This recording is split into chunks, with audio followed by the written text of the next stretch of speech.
Dear brothers and sisters in the Lord, ప్రభునందు ప్రియమైన సోదర సోదరులారా, today's verse for our meditation is taken from the book of Genesis, 18th chapter, verse 26. ఇది మన ధ్యానం కొరకే తీసుకున్నటువంటి వచనము ఆదికాండము 18వ అధ్యాయం 26వ వచనము. I will spare all the place. ఆ స్థలమంతటిని కాయుదును.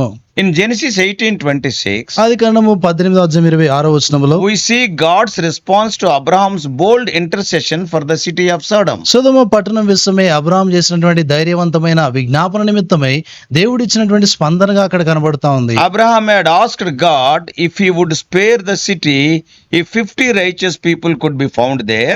అబ్రహాము ఈ యొక్క సొదొమ పట్టణంలో కనీసం 50 మంది నీతిమంతులు కనబడినేలా ఆ పట్టణంలో కాపాడమని అడుగుతా వచ్చాడు. And God's answer is very clear. అయితే దేవుని యొక్క సమాధానం ఎంతో స్పష్టంగా ఉంటా He వచ్చింది. would indeed spare the entire city if that number of righteous people were present. ఆ యొక్క సంఖ్య కలిగినటువంటి ఆ యొక్క నీతిమంతులు ఆ స్థలమందు కనబడినేలా ఆ స్థలమంతటిని కాయుదునని ప్రభు చెప్తా So వచ్చాడు. this verse shows God's willingness to extend mercy and demonstrate the presence of righteousness as power to influence the fate of others. ఇక్కడ చూస్తే దేవుడు తన యొక్క నీతిని తన యొక్క కృపను ఆ యొక్క ప్రజల పక్షాన విస్తరింప చేయాలని ఆయన కోరుతా వచ్చాడు. And also if righteousness is there, అక్కడ నీతి కనుక ఉంటే, if righteous people are there, నీతిమంతులు ఆ స్థలమందు ఉంటాయి, oh see how powerful they are. వారు ఎంత శక్తిమంతులో చూడండి. They will influence the fate of other people. వారు ఇతరుల యొక్క వారికి ఉన్నటువంటి ఆ విషయాన్ని కూడా అది మార్చివేస్తుంది. 2 or 3 righteous people in a place can protect even the bad people. ఒక స్థలం మందు ఉన్నటువంటి 2-3 నీతిమంతులు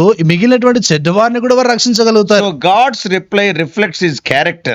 దేవుని యొక్క స్పందన ఆయన యొక్క గుణ లక్షణాన్ని తెలియజేస్తా He ఉంది. is just and merciful. ఆయన నీతిమంతుడు, తర్వాత కనికరం గల దేవుడు. So he does not dismiss Abraham's request. Abraham చేసినటువంటి ఆ మనవిని ఏమాత్రం నిరాకరించలేదు. He ఆయన seriously considers it. ఆయన తీవ్రంగా ఆ సంగతిని ఆయన విషయం ఎంచుతా ఉన్నాడు. And he is showing that he values righteousness. ఆయన నీతికి విలువనిస్తానని చెప్తున్నాడు. And he is willing to withhold judgment for the sake of few who are faithful. కొద్దిమంది ఆ యొక్క నమ్మదగినటువంటి వారిని బట్టి తన యొక్క తీర్పు రాకుండా ఆయన ఆపివేస్తాను అంటున్నాడు. So the verse highlights the importance of righteous living. ఆ యొక్క నీతి కలిగినటువంటి జీవితాన్ని గూర్చి ఈ విషయాన్ని ఎత్తి చెప్తా ఉంది.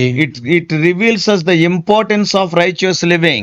నీతి కలిగి జీవించడాన్ని గురించిన ప్రాముఖ్యతను ఈ వచనం తెలియజేస్తా And how it can have a broader impact on the world around us. మన చుట్టూ ఉన్నటువంటి లోకంపై ఎటువంటి ప్రభావాన్ని చూపిస్తుందో తెలియజేస్తా If ఉంది. you lead a righteous life, నువ్వు నీతి కలిగినటువంటి జీవితాన్ని you జీవిస్తే will be a blessing to your own whole household, నువ్వు నీ యొక్క కుటుంబం అంతటికి కూడా దీవెనకరంగా ఉంటావు. your locality, నువ్వు స్థానికంగా or ఉంటావు, your village. తర్వాత నీ గ్రామానికి. So the historical context of this verse ఈ is వచనానికి ఉన్నటువంటి చరిత్రాత్మకమైనటువంటి సందర్భం ఏంటంటే, during Abraham's conversation with God about the impending judgment on Sodom and Gomorrah. సొదొమ పట్టణం గొమొర్రా పట్టణంపై రానున్నటువంటి దేవుని యొక్క తీర్పు విషయమై అబ్రహాం చేస్తున్నటువంటి విజ్ఞాపన సమయంలో, And the conversation with God, దేవునితో చేస్తున్నటువంటి ఆ యొక్క సంభాషణలో, and he is see, these two cities are known for their great wickedness. ఈ యొక్క 2 పట్టణాలు కూడా చూస్తే ఎంతో గొప్ప చెడుతనానికి గుర్తుగా ఉన్నాయి. The culture of these cities was so corrupt ఆ యొక్క that it had become a byword for sinfulness.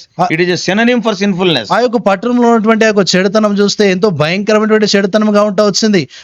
వారి పరిస్థితులు చూస్తే ఎంతో అనైతికంగా వారు ఉన్నారు. పాపానికి మారుపేరు. పాపానికి మారుపేరుగా వారు ఉన్నారు. Abraham, knowing that his nephew Lot and his family lived in Sodom, లోతు తర్వాత ఆయన యొక్క కుటుంబం వారు ఆ సొదొమ పట్టణంలో ఉన్నారని అబ్రహాం ఎరిగి and was deeply concerned about their fate, వారి యొక్క విషయమై ఎంతో లోతైనటువంటి విధానంలో ఆయన పట్టింపు కలిగి ఉంటా వచ్చాడు. and the possibility that righteous people might be destroyed along with the wicked people. నీతిమంతులు ఆ యొక్క దుష్టులతో కూడా నశించిపోదురేమో అని పట్టింపు కలిగి ఉంటా వచ్చాడు. In the ancient world, పురాతన దినాల్లో cities were often viewed as collective entities, పట్టణాలు చూస్తే అవి ఒక సమిష్టిగా పిలువబడేటువంటివి, and where the actions of few could affect the many. అక్కడ కొద్ది మంది యొక్క కార్యాలు అనేక మంది మీద అది ప్రభావాన్ని చూపేవి. So Abraham's plea reflects a common concern of the time. Abraham యొక్క స్పందన చూస్తే ఆ సమయంలో ఉన్నటువంటి విషయాన్ని గురించి మాట్లాడుతా When ఉన్నాడు. the righteousness of few could potentially save the city from destruction. కొద్ది మంది యొక్క నీతి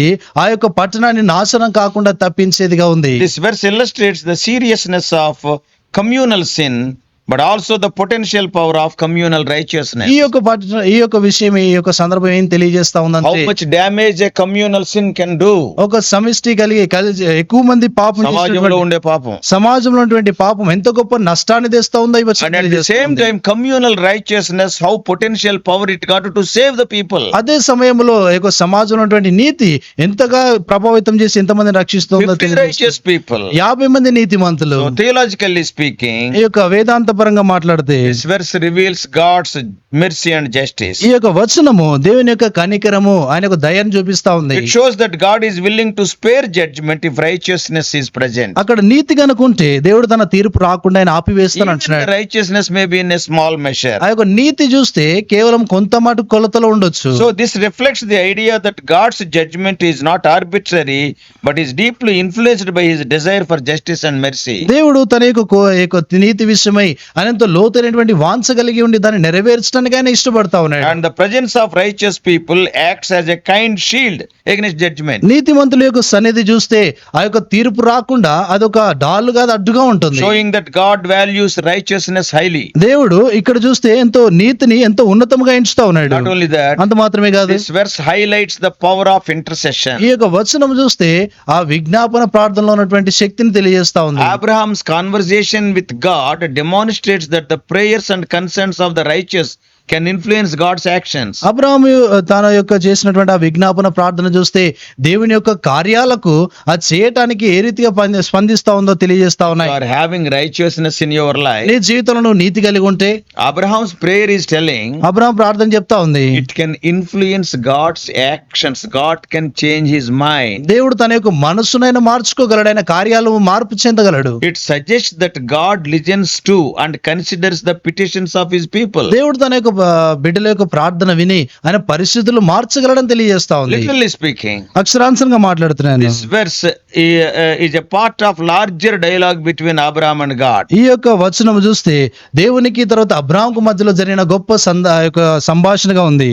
And where Abraham's persistent questioning leads to a deeper understanding of God's character. Abraham is asking time and again the same question. అబ్రాహాం చూస్తే అక్కడ మరలా అదే ప్రశ్న దేవుని అడుగుతా వచ్చాడు. And that led him to have a deeper understanding about God's character. దేవుని యొక్క గుణ లక్షణాన్ని గురించి దాని ద్వారా ఎంత లోతుగా ఆయన అర్థం చేసుకుంటా వచ్చాడు. So this verse is structured as a conditional statement. ఈ యొక్క మాట చూస్తే అది షరతుతో కూడినటువంటి మాటగా ఉంది. If I find 50 righteous people, ఒకవేళ నేను ఒక 50 మంది నీతిమంతులను కనుగొంటే I'll spare the whole place. నేను ఆ పట్టణం అంతా కూడా కాపాడుతాను. If is there, that is a conditional statement. అది షరతుతో కూడినటువంటి మాట. So this structure emphasizes cause and effect relationship. అక్కడ చూస్తే ఈ యొక్క దానికి ఉన్నటువంటి కారణము, దాని ద్వారా వచ్చేటువంటి ప్రభావం కూడా కనబడతా ఉంది. Righteousness is there, mercy will be shown. నీతి ఉంటే ఆ యొక్క కనికరం So చూపించబడుతుంది. the simplicity of God's response also serves to underscore his fairness and willingness to engage with Abraham, to talk to Abraham. అక్కడ చూస్తే దేవుడు అబ్రాహాముతో మాట్లాడేటువంటి విషయంలో ఆయన చేస్తున్న సందర్భంలో దేవుని యొక్క సరళమైన స్థితి కూడా మనకు అక్కడ కనబడతా ఉంది. God is responding to Abraham means, దేవుడు అబ్రాహాంకు స్పందిస్తా ఉన్నాడంటే yeah, his fairness even to talk to an ordinary human being. దేవుడు ఒక సామాన్య మానవునితో మాట్లాడేటువంటి విషయంలో ఆయనది యథార్థంగా కూడా కనబడతా ఉంది. He is willing to speak to a common man. ఆయన సామాన్యునితో మాట్లాడడానికి ఇష్టపడుతున్నాడు. There is no hesitation in God's reply. దేవుని యొక్క స్పందనలో ఆయన తిరిగి స్పందించే విషయంలో ఏ యొక్క సందేహం లేదు. His open answer to the intercession of a human ఈ being. యొక్క మానవుని యొక్క విజ్ఞాపన ప్రార్థనకు నేరుగా ఆయన జవాబిస్తున్నాడు. And continually Abraham spoke on that day. ఎడదేయకుండా అబ్రాహాం ఆ దినాన్ని మాట్లాడుతూ వచ్చాడు. Even to smaller number of righteous people, till 10 people. ఇక దాదాపుగా 10 మంది వరకు కూడా ఆయన మాట్లాడుతూ వచ్చాడు. Even smaller number of righteous people are there. అక్కడ చూస్తే నీతిమంతుల సంఖ్యలో చాలా తక్కువ మంది 10 మంది ఉన్నా కూడా Continuous pleading. ఆయన ఎడతేయకుండా ఆయన బ్రతిమలాడుతూ వచ్చాడు. Similar verses we can see in the Bible. అదే వచనాలు మన బైబిల్ అనేకం చూడొచ్చు. Similar verses. అవే వచనాలు చూడొచ్చు. అలాంటి వచనాలు. అలాంటి వచనాలు Jeremiah 5:1. ఇర్మియా గ్రంథం 5:1 Ezekiel 22:30. హెజ్కేలు గ్రంథం 22:30 Matthew 5:13. మత్తయి సువార్త 5:13. Oh, these verses also gives us the same meaning. ఈ వచనాలు కూడా అవే అర్థాన్ని మనకు కలుగజేస్తాయి. How can we apply these truths for today's Christian? ఈ యొక్క సత్యాలు ఈ దినం ఉన్నటువంటి క్రైస్తవులంగా మనం ఎలాగ అన్వయించుకోవచ్చు. This verse is a powerful reminder of the impact of the righteous living can have on a broader community. ఈ యొక్క వచనము చూస్తే ఒక నీతిమంతులుగా జీవించడం అనేటువంటిది, నీతిమంతులు ఉండేటువంటి స్థితిని బట్టి అది ఎంత చుట్టూ ఉన్నటువంటి సమాజంపై ఏ రీతిగా ప్రభావాన్ని చూపిస్తుందో తెలియజేస్తా It ఉంది. encourages believers to recognize that their faithfulness and obedience to God can have a protective and transformative effect. ఒక విశ్వాసి ఎంతో నమ్మదగినటువంటి వాడుగా నీతిమంతుడిగా జీవించినప్పుడు, విధేయత చూపించి జీవించినప్పుడు అది ఎంత గొప్ప ప్రభావాన్ని చూపిస్తుందో That will be తెలియజేస్తా a ఉంది. protection to others. అది ఇతరులకు భద్రతగా ఉంటుంది. And such type of living will have transformative effect. అటువంటి ఆ యొక్క విషయము ఎంతో మార్పు చెంది తీసుకొని వచ్చేటువంటి విధానంలో ఉంటుంది. The environment may be corrupt or sinful, ఆ చుట్టూ ఉన్నటువంటి పరిస్థితి, వాతావరణం చూస్తే చెడిపోయిందిగా ఉండొచ్చు. but if you lead a righteous life, అయితే నువ్వు నీతిమంతుడుగా జీవించినప్పుడు that will have create protection to them, అది వారికి భద్రతనిస్తుంది. and there is a possibility of they to be transformed. వారు మార్పు చెందేటువంటి అవకాశాన్ని కూడా So కలిగజేస్తుంది. this verse also calls Christians to take seriously the power of intercessory prayer. ఈ యొక్క వచనం కూడా క్రైస్తవులకు ఎంతో తీవ్రమైన హెచ్చరికనిస్తా ఉంది. ఏంటంటే ఈ యొక్క విజ్ఞాపన ప్రార్థన విషయం ఎంతో తీవ్రంగా ఎంచాలని, Knowing that God listens and responds to the pleas of his people. దేవుడు తన ప్రజల యొక్క మనవులను, వారి యొక్క మొరలను ఆయన చెవియొగ్గి ఆయన జవాబునిస్తాడు. Yeah, this verse challenges us to be the salt of the earth. మనము భూమికి ఉప్పుగా ఉండాలనేటువంటి విషయము మనకు సవాల్ చేస్తా ఉంది. We are having the preserving capacity as a salt, protecting capacity. ఈ యొక్క ఉప్పు వలె మనము భద్రపరిచేటువంటి ఆ శక్తిని మనం కలిగి ఉన్నాం. And also we are having the influencing the capacity to the world for good. తర్వాత ఈ యొక్క లోకానికి మంచి కొరకై ఈ యొక్క ప్రేరేపించేటువంటి శక్తి కూడా మనం కలిగి ఉన్నాం. So it reminds the believers that their righteousness is not only a personal matter, విశ్వాసులకు ఈ నీతి అనేటువంటిది వ్యక్తిగతమైనటువంటి సంగతి మాత్రమే కాకుండా, not only they leading a righteous life, వారు తమ నీతిమంతులుగా జీవించడం మాత్రమే కాకుండా but it will have a potential the to bring God's mercy on other people. ఇతరుల మీద దేవుని యొక్క కనికరాన్ని తీసుకొని రావడానికి ఆ సామర్థ్యం కలిగిందిగా And తెలియజేస్తాం. on the larger society also the judgment of God can be prevented. ఆ చుట్టూ ఉన్నటువంటి గొప్ప సమాజం మీద దేవుని యొక్క తీర్పు రాకుండా అది కాపాడుతుంది. So this verse reveals God's love, ఈ యొక్క వచనము దేవుని యొక్క ప్రేమను తెలియజేస్తా his ఉంది. willingness to withhold judgment for the sake of righteous people. నీతిమంతుల్లో ఉన్నటువంటి కారణాన్ని బట్టి తన యొక్క తీర్పు రాకుండా ఆయన ఆపివేస్తా ఉన్నాడు. It shows that God is not eager to punish, దేవుడు ఆయన శిక్షించడానికి ఆయన త్వరపడేవాడు కాదు. but he is ready to extend mercy whenever possible. వారు సాధ్యమైనటువంటి విధానంలో ఆయన తన కనికరాన్ని చూపించే దేవుడు. God's love is evident in his responsiveness to Abraham's intercession, Abraham యొక్క విజ్ఞాపనకు దేవుని యొక్క స్పందన చూస్తే అది రుజువుగా కనబడతా ఉంది. and also his desire to spare the city if even a small number of righteous people can be found. అక్కడ చూస్తే నీతిమంతుల్లో సంఖ్య చాలా కొద్ది మంది కనిపించినా కూడా ఆ పట్టణాన్ని రక్షించే విషయంలో దేవుని యొక్క కనికరం అక్కడ కనబడతా God's ఉంది. love is also seen in his commitment to justice. దేవుని యొక్క ప్రేమ ఆయన యొక్క నీతి విషయమై కనబడతా ఉంది. So he is willing to consider the presence of righteous in a city that is otherwise deserving judgment. ఇక్కడ చూస్తే అటువంటి పట్టణము నాశనానికి నియమించబడినటువంటి పట్టణములో నీతిమంతులు గనక ఉంటే దేవుడు ఆ పట్టణాన్ని కాపాడి సమర్థుడిగా Showing ఉన్నాడు. that his love and mercy are always at work alongside his justice. ఆయన యొక్క కనికరము, ఆయన యొక్క దయను ఎల్లప్పుడూ కూడా నీతిమంతులు ఉన్నటువంటి స్థలంలో ఆయన One చూపించగోరుతున్నాడు. side his justice is there, ఒకవైపు చూస్తే ఆయన నీతి ఉంది, and along with his justice అదే ఆయన న్యాయంతో పాటు and his mercy and love are also available. ఆయన కనికరము, ప్రేమ కూడా అందుబాటులో ఉన్నాయి. Yeah, the connection to Jesus Christ is also seen here. యేసు ప్రభువారితో ఉన్నటువంటి సంబంధం కూడా ఇక్కడ కనబడుతుంది. Yeah, the theme of intercession and the value of righteousness. ఆ యొక్క విజ్ఞాపన, ఆ యొక్క అంశము, తర్వాత ఆ యొక్క Just as Abraham interceded for Sodom, Abraham ఏ రీతి అయితే సొదొమ విషయమే విజ్ఞాపన చేశాడు, Jesus also intercedes for humanity before God. యేసుక్రీస్తు ప్రభువారు కూడా మానవాళి కొరకే దేవుని యొద్ద విజ్ఞాపన చేస్తా ఉన్నాడు. Jesus' righteousness is what ultimately spares believers from the judgment they deserve. యేసుక్రీస్తు ప్రభువారి యొక్క నీతి ఈ యొక్క మానవులు ఎదుర్కోబడాల్సినటువంటి దేవుని యొక్క తీర్పు నుండి అదే తప్పించేదిగా ఉంది. When we cry unto Jesus, మనం యేసు ప్రభువారి మొరపెట్టినప్పుడు his righteousness is imputed upon us. ఆయన యొక్క నీతి మనపై ఆపాదించబడింది. And because of that righteousness, ఆ నీతిని బట్టి we are spared from judgment. మనం తీర్పు నుండి తప్పించబడ్డా. So through his life, that is the life of Jesus, and his death and resurrection, యేసుక్రీస్తు ప్రభువారి యొక్క జీవితమైన మరణ, భూస్థాపన, పునరుత్థానం ద్వారా Jesus provides the ultimate example of how one righteous person can bring salvation to many. ఏ రీతిగా ఒక నీతిమంతుని ద్వారా అనేకులకు రక్షణ కలుగుతుంది ఆ సంగతిని తెలియజేస్తా What ఉన్నాడు. we read in Romans 5th chapter, అదే రోమిలకు రాసిన పత్రిక 5వ అధ్యాయంలో చదువుతాము, verses 18 and 19. 18-19 వచనాల్లో. Moreover, ఇంకా చూస్తే Jesus' role as the perfect intercessor is foreshadowed in this verse. యేసుక్రీస్తు ప్రభువు వారు ఆయన విజ్ఞాపనకర్తగా దానికి ముంగుర్తుగా ఈ యొక్క అధ్యాయంలో ఆ సందర్భం మనకు While కనబడుతుంది. Abraham pleaded for a city, అబ్రాహాం ఒక పట్టణాన్ని గురించి విజ్ఞాపన చేశాడు. Jesus pleads for all humanity. యేసుక్రీస్తు ప్రభువు వారు మానవాళి కొరకే విజ్ఞాపన He చేశాడు. offered his own righteousness.